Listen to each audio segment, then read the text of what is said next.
Hello friends, খুব সহজভাবে জেনে নেব joint sentences with adjective clause using whom. Whom যোগ করে কিভাবে আমরা অ্যাডজেক্টিভ ক্লজ ফরমেশন করব এবং কিভাবে দুটি সেন্টেন্স জয়েন করব দেখে নাও। এখানে দেখো কি বললাম যে হুম হুম মানে মনে রাখবে কাকে।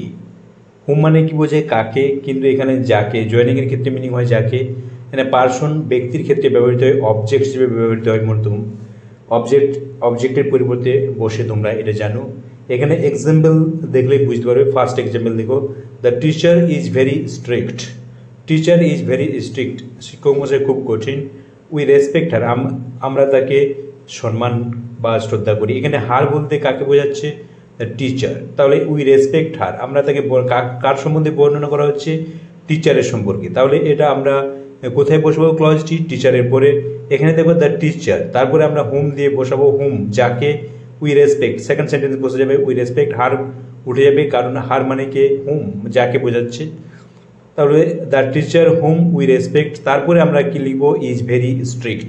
এখানে টিচারের পর ক্লজটা বসবে, কারণ এই দিয়ে সেকেন্ড সেন্টেন্সটি কার সম্বন্ধে বর্ণনা করছে? টিচার সম্পর্কে। তাহলে যার সম্পর্কে বর্ণনা করা হবে তারপরে ক্লজটি বসবে। এখানে কেন হুম হচ্ছে? হার এখানে বোঝাচ্ছে তাকে, মানে যাকে, মানে হুম বসবে। এরকম যখন অবজেক্ট কে অবজেক্ট বোঝাবে তখন আমরা কি বসাবো? হুম। আবার দেখো, দ্য ম্যান হেল্পড মি, মানুষটি আমাকে সাহায্য করেছিল। I had never mate him before, আমি তাকে কখনো দেখিনি। এর ফুল স্টপ হবে। এখানে দেখো সেকেন্ড সেন্টেন্সটি কাকে বর্ণনা করা হচ্ছে? কাকে দেখিনি? সেই মানুষটিকে, যে মানুষটি আমাকে সাহায্য করেছিল। তাহলে এখানে দেখো দ্য ম্যান, ম্যানের পর ক্লজটি তৈরি করবো whom I had never met. Whom I had never met before, him উঠে যাবে, কারণ হুম বসানো হয়েছে হিমের পরিবর্তে।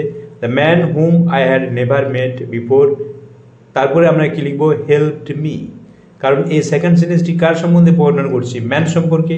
কোন মানুষটি? যে মানুষটিকে আমি কখনো এর পূর্বে দেখিনি। তাহলে the man whom I had never met before, তারপরে আমরা কি বসাচ্ছি? Helped me. তাহলে ম্যানের পর আমরা দেখো সেকেন্ড সেন্টেন্সটি ক্লজ হিসেবে বসাচ্ছি এবং হুম যোগ করে, হুম ব্যবহার করে আমরা অ্যাডজেক্টিভ ক্লজ গঠন করছি।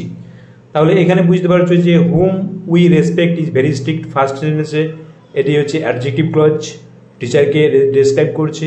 সেকেন্ড সেন্টেন্সে দেখো হুম